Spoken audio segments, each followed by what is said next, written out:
Manusia pada hakikatnya adalah makhluk sosial yang tentunya dia membutuhkan banyak teman, banyak komunitas untuk dia bisa berkembang lebih lanjut.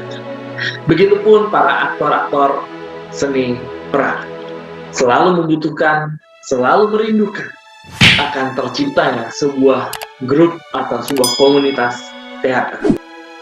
Selamat datang di Ruang VVI, Ruang Karya Tanpa Batas.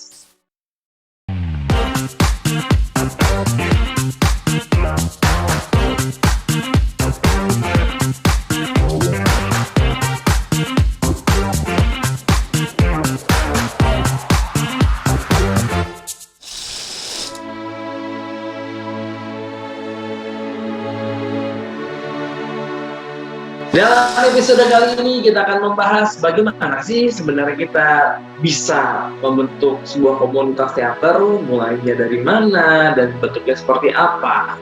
Ya, untuk itu saya akan sharing sedikit tentang bagaimana kiat-kiat membentuk komunitas teater menurut saya.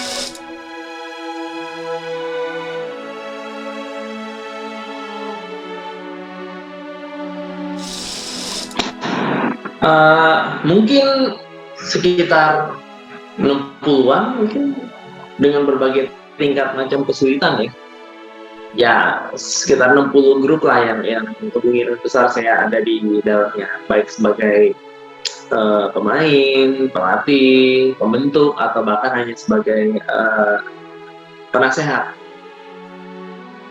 Dan sebenarnya patut dicatat bahwa saya cukup banyak juga untuk menangani grup-grup teater, komunitas teater dengan berbagai macam bentuknya, ya. Jadi dia heterogen.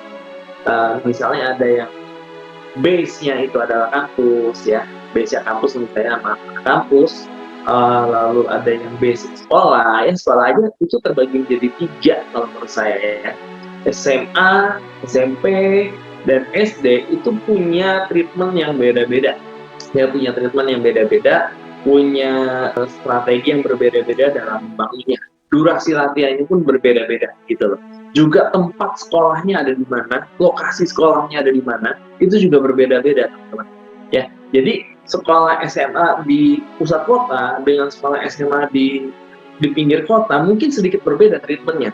Kenapa? Karena tentu saja komunitas yang ada di situ juga berbeda, ya, macam-macam. Ya, itu sekolah, kampus, terus ada lagi komunitas tempat ibadah yang misalnya ada gereja A, gereja B, gereja C, gitu loh ya. Berbagai bentuk gereja juga beda-beda, maunya seperti apa, ya. Ada batasan-batasan yang tentunya kita harus ikutin, gitu loh. Ya, jadi kalau misalnya ditanya berapa banyak, mungkin saya nggak ingat, tapi mungkin sekitar 60-an ada kali ya. Belum lagi komunitas yang umum ya, komunitas umum itu misalnya ada pemain cepat dari sana, ya ini lebih bebas lagi nih. Cuman biasanya ini terkendala tempat latihan di mana? Kenapa? Karena nggak ada lembaganya, ya karena mereka comotan, gitu.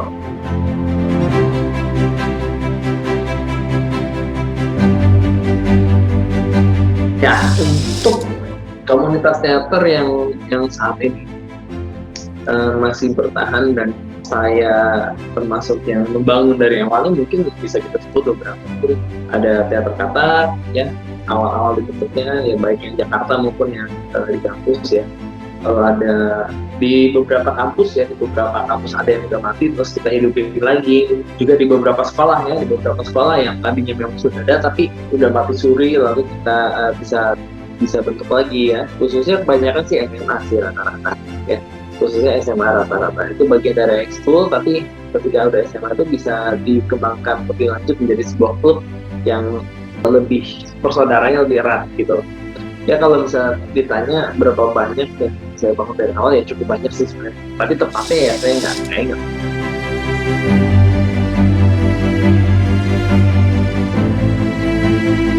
Ya, kenapa sih harus ada grup teater? Kenapa sih harus ada komunitas teater?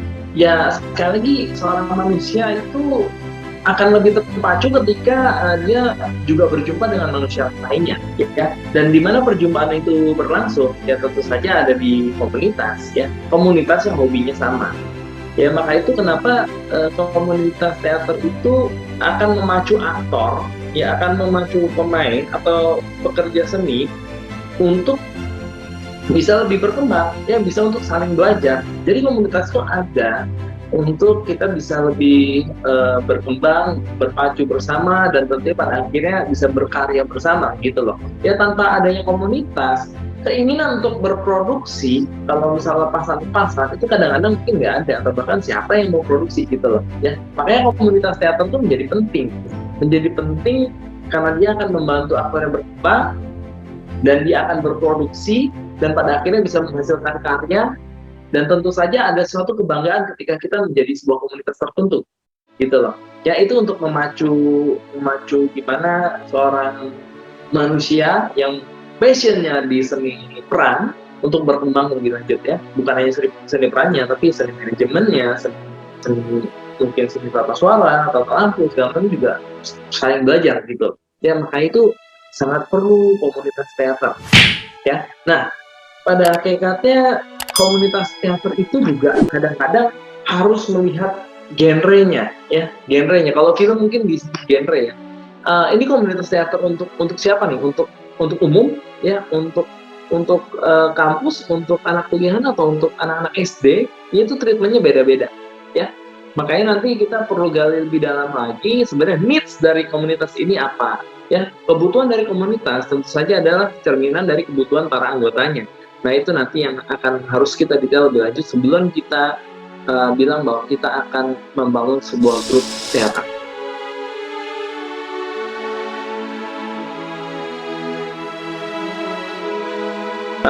Saya kadang-kadang bilang kalau jawab pertanyaan seperti ini, sederhananya ada 3 step.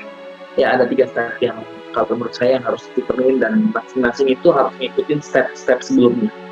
Ya, yang pertama adalah menyamakan kebutuhan. Ya, menyamakan kebutuhan, menyamakan persepsi akan dibawa kemana sebuah grup atau komunitas ini. Ya, khususnya buat para pendirinya. Ya, misalnya 1 atau 2 orang, itu pendiri itu mau dibawa kemana grup ini. Ya, misalnya kita ingin banget membuat sebuah pertunjukan yang berkesinambungan, selalu berproduksi setiap bulan untuk kalangan anak-anak TK misalnya, atau untuk anak-anak SD. Tentu saja ini ada sebuah tujuan ya, ada sebuah tujuan yang pada akhirnya dibungkus jadi satu. Ini harus disepakati dulu di awal. Kalau enggak, perkembangan grup ini akan sedikit lari gitu. Kenapa? Karena nggak fokus gitu ya. Fokus ya. Nah, ini fokusnya mau kemana dulu? Fokusnya, needs-nya kita samain dulu. Para pendiri harus menyepakati bahwa di luar ini kita nggak akan kerjain dulu. Ya, kita harus mengerjakan hal-hal yang ini dulu, yang basic-basic seperti ini dulu. Nanti pengembangannya baru diucapkan kemudian. Itu yang pertama. Ya, menyamakan needs, menyamakan tujuan. Yang kedua, tentu saja sebuah needs atau kebutuhan itu nggak akan bisa jalan tanpa organisasi. Berarti yang kedua itu kita akan membentuk sebuah organisasi. Ya, organisasi itu tentu saja kita membutuhkan orang-orang yang berkompeten di bidangnya masing-masing. Biasanya kita akan mulai hanya dengan mungkin 3-4 orang ya.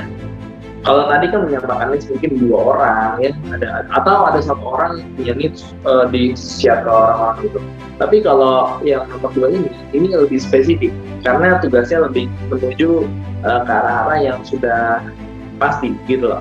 Oke, bikinlah sebuah organisasi ya, ada koordinatornya, lalu melakukan job desk-nya dia apa, lalu harus ngapain, ya perlu seperti apa, dan lain-lain ya, mengatur administrasi dan lain-lain ya. Ini secara kecil-kecilan aja teman-teman ya. Saya nggak bilang teman-teman begitu harus membangun teater yang ini harus seperti perusahaan bangunnya, sponsornya dari situ enggak ya gitu. Pokoknya kecil-kecilan dulu aja. Si A sebagai apa, si B sebagai apa, si C sebagai apa, si D sebagai apa ya.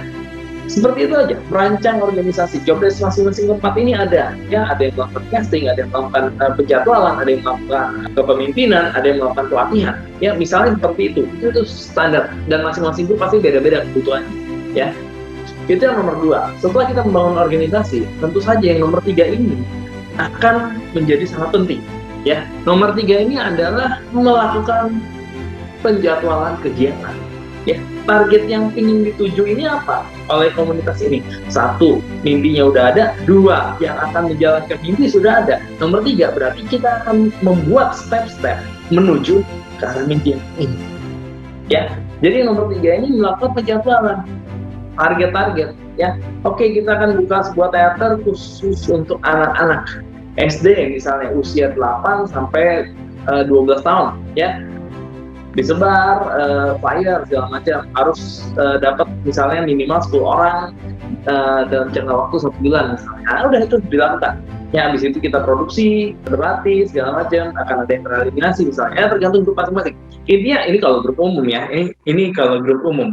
Ya, sekali lagi ini saya ngomong untuk umum dulu ya, bukan untuk yang ada di sistem pendidikan. Kalau ada yang di sistem pendidikan tentunya kita akan sangat dibatasi oleh jadwal lembaga tersebut gitu ya. Kalau umum ya bikin aja bebas aja, lu mau apa ya silakan gitu ya, pokoknya bikin aja tuh, bikin.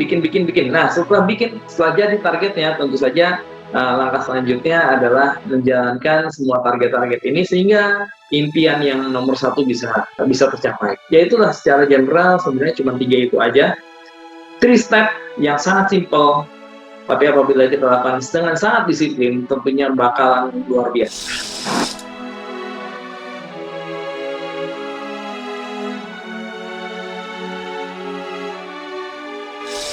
Oke, nah ini adalah pertanyaan penting banget. Kenapa? Karena ini banyak banget yang melakukan, ya banyak banget yang ada dan banyak banget yang punya, dan banyak juga yang kehilangan arahan pada akhirnya. Ya, bagaimana cara membangun kalau sudah ada institusinya, misalnya di sekolahan atau di kampus atau di sebuah lembaga? Ya, tentu saja yang kita harus ingat, peraturan pertama yang kita harus ingat nomor 1 itu adalah grup yang ada di dalam sebuah lembaga harus sesuai dan sejalan dengan visi dan misi lembaga tersebut. Itu yang harus kita sadari. Sebagai seorang perancang, itu yang harus pertama kali kita sadari. Jadi nggak akan ada keluhan-keluhan nih kalau misalnya tiba-tiba, wah saya ingin ngajak ke sini, ini nggak kasih.